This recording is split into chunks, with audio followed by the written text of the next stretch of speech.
Windows comes with a task manager, the resource monitor, and other tools that I'm going to show you. First, let's start with the task manager.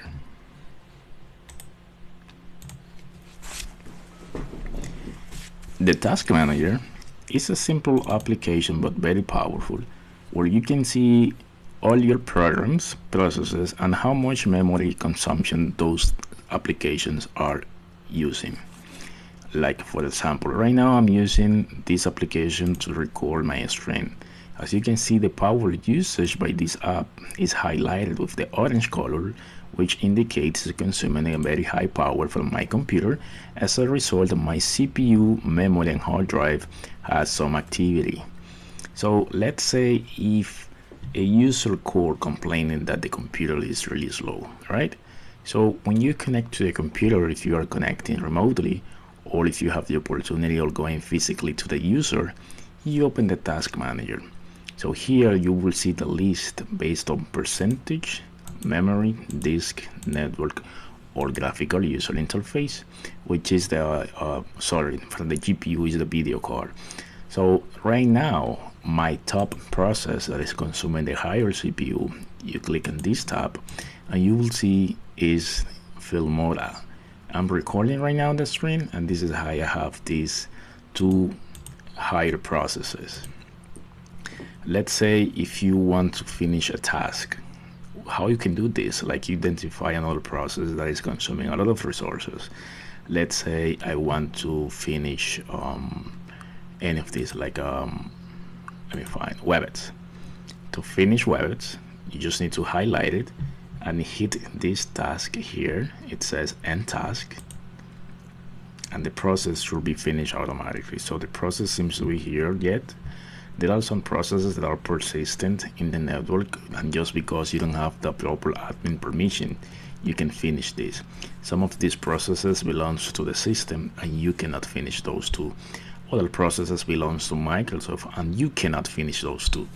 So performance. In the performance tab, you can see more information of how your computer resources are interacting.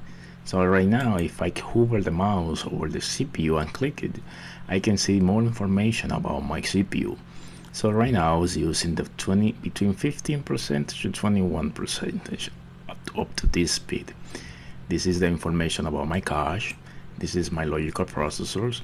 This computer is from 2013. It doesn't have like a higher capacity i7 processor like those 8700 with 4 gigahertz. Is really slow sometimes, but I made an upgrade and add plenty of memory for the virtual labs, and also I can make other use of this memory RAM. So this computer has a 28 gigabytes of memory, so I can see the allocation of the resources. So according to this graph, I have used the purple section, but I have available this rest of memory, which is equivalent to 17 gigabytes available. So my hard drives, my first part, my D partition, I used it for the storage, and this is a dedicated hard drive. It's not a solid state, the C drive, because I have all my applications installed on this partition, and this is the same one that I used for the root files of my Windows. It's a SSD drive, which is faster, and this one I use it but not too much. Here on my computer I only have a single Wi-Fi card. This is why you see activity on this network, and from the task manager you can see some relevant information about your network, like your SSID, the connection type, and the IP address. This is the strength of my Wi-Fi signal. If you want to troubleshoot a user that is having a computer that is really slow, you can check the setup menu, and here you can enable and disable applications that is set up with the Windows. Let's say you put a computer with 8 gigabytes of memory and the user has plenty amount of information on the computer. These applications is going to start automatically with Windows. So the startup process is delayed. An important application of the users won't start until this application is fully started. So it's good to disable the one that are marked with higher impact in your setup. Here in details, you have information about the services running.